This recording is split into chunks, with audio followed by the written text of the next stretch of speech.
इब्तिदा है रब्बे कायनात के बबरकत नाम से जो दिलों के भेद खूब जानता है, जिसने नस्ल आदम पर अपने सरबस्ता राज फश कर दिए। सामीन व नाज़रीन, आज हम गुस्से को कैसे कंट्रोल कर सकते हैं उसके बारे में गुफ्तगू करेंगे। उसके लिए हम आपके सामने 10 पॉइंट रखेंगे और बारी बारी उनको थोड़ा डिस्कस करेंगे। गुस्सा एक फितरी अमल है, वो हर एक शख्स को आ जाता है। गुस्सा एक स्टेट ऑफ माइंड है, उसको अगर उस वक्त इंसान कंट्रोल कर ले तो बहुत से हादसात से, बहुत से नुकसानात से बच सकता है। बगैर मैं आपका वक्त ज़ाया किए चलते हैं उन पॉइंट्स की तरफ। सबसे पहला पॉइंट है कि know when to seek help, यानी जाने आप कि आपने कब मदद यानी तलाश करनी है। यानी कि लर्निंग जो है एक अच्छा एटीट्यूड है, यानी कि आप इस बारे में यानी लर्न करें कि आपने गुस्से को कैसे कंट्रोल करना है, कैसे आपने गुस्से को कंट्रोल करना है। इसके बारे में आप लोगों से पूछें, लर्न करें उस बारे में, यानी कि उस बारे में सीखें आप कि आपने गुस्से को कैसे कंट्रोल करना है। दूसरा पॉइंट है कि प्रैक्टिस रिलैक्सेशन स्किल, यानी कि आप रिलैक्स होना सीखें। यानी कि हर काम में आपने टेंशन नहीं लेनी, कोई भी मसला हो जाए आपने टेंशन नहीं लेनी, रिलैक्स होना है। यानी कि रिलैक्स एक बच्चे ही नहीं कि वो यानी कि खेलते हैं, एक बड़ा आदमी भी जो एक काम करता है वो भी रिलैक्स हो सकता है। कोई भी यानी टेंशन फ्री, आप कोई 1 घंटा आधा घंटा आप एक मुख्तस कर लें और आप टेंशन फ्री हो जाएं उस टाइम के लिए। उसके बाद है कि use humour to release the tension. जब आप किसी टेंशन में हों उस वक्त आप अपनी जो सेंस ऑफ ह्यूमर है, जो आपकी यानी कि मज़ाक की जो आपकी हिस्स है, उसको आप यूज़ करें।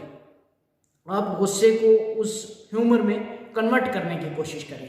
लोगों को माफ़ करना सीखें, यानी कि फॉरगिवनेस। चौथा पॉइंट है कि आप लोगों को माफ़ करना सीखें।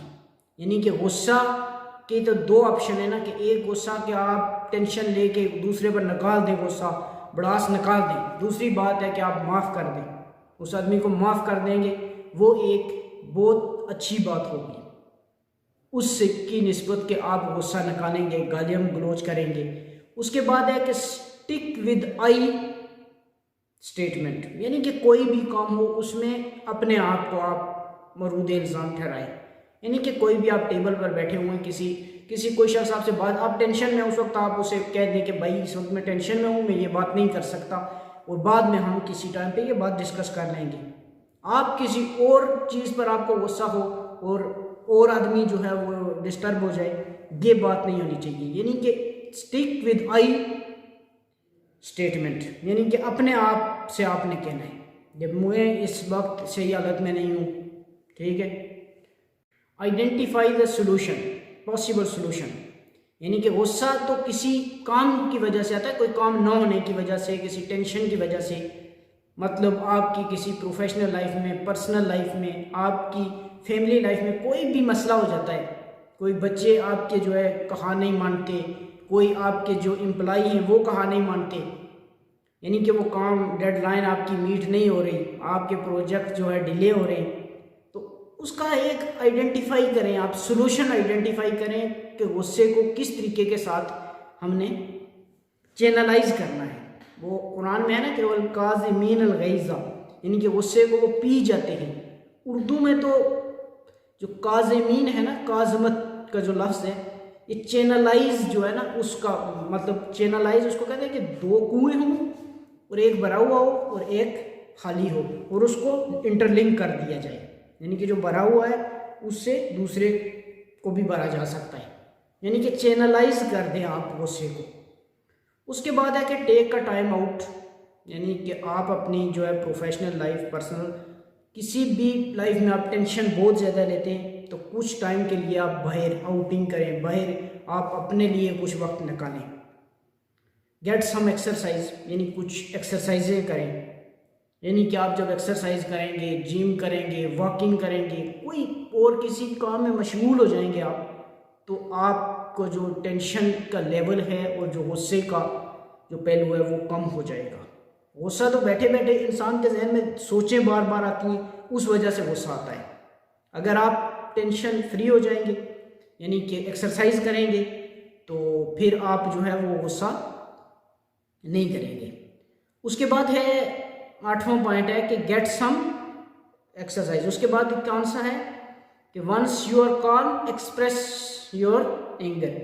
जब आप यानी कि शांत हो जाएं, उस वक्त आप अपने गुस्से को बयान कर दें कि यार मुझे इस बात पर गुस्सा आया था और उसे मैंने पी लिया, उसे मैंने यानी चैनलाइज कर दिया, यानी ताकि दूसरी मर्तबा वो गुस्सा आपके कोलीग हैं वो उन बातों से अवॉइड करें और आपको वो उस चीज़ का मौका दोबारा ना दें जिस पर आपको गुस्सा आया था। और आखिरी पॉइंट है कि थिंक बिफोर यू स्पीक। जब आप बोलने लगे उस वक्त आप सोचें, पहले तोलें और फिर बोलें, यानी कि ऐसा नहीं कि आप ऐसी बात कह दें कि जिससे किसी को गुस्सा आ जाए, आपको गुस्सा आ जाए बाद में। यानी कि वही बात है कि थिंक बिफोर यू स्पीक, अपने बोलने से पहले सोचें। फिर दफ़ा मैं ये पॉइंट आपको गिनवा देता हूँ, इधर से आप शुरू करते हैं। अब think before you speak, once you call express your expression, get some exercise, take a time out, identify possible solution, stick with I statement, humour, use humour to release the tension, और practise relaxation skill, और know when to seek help, कब आपने मदद। ये थे 10 point जो हमने आपके सामने पेश किए कि गुस्से को कैसे कंट्रोल किया जा सकता है। उसके लिए कुछ एक्सरसाइजें करके, कुछ इंसान टाइम आउट करके, कुछ चीज़ें, यानी कि आपको अगर गुस्सा आ जाता है, आप मतलब ज़्यादा से ज़्यादा गुस्सा क्या होगा कि इंसान दूसरे शख्स को मार दे। यानी कि आप देखें कि अब कोई भी काम करने से, कोई भी गलत काम जो करने से पहले उसके जो इंजाम होगा और जो नताइज होंगे, उस काम के होने के आधा घंटा बाद सिर्फ सोचें कि आधे घंटे बाद क्या होगा। एक आदमी को आपने मार दिया, कुछ कर दिया, लेकिन आधे घंटे बाद क्या होगा, ये जहन में आपने सोचना है। तो फिर आप वो काम करने से बाज आ जाएंगे कि मैं भी अगर किसी को मैं मार भी दूँ, जेल चला जाऊँगा, मेरी भी फैमिली, उसकी भी फैमिली, दोनों ख़ानदान सफ़र होंगे। तो कोई भी गलत काम करने से पहले उसके आधा घंटा, मैंने ज़्यादा बता दिया, अब 10 मिनट में भी बंदे को एहसास हो जाता है। आधे घंटे का आपने टाइम स्लॉट रखना है कि ये काम करने के आधा घंटा बाद मेरी कैफियत क्या होगी। अगर आप सही वो कर लें तो फिर आपने मुझे बताना। आज के लिए बस इतना ही मैसेज था। मिलते हैं अगली नशिस्त में, तब तक के लिए इजाज़त दीजिए। अल्लाह हाफिज़। यार जिंदा सोबत बाकी, वस्सलाम।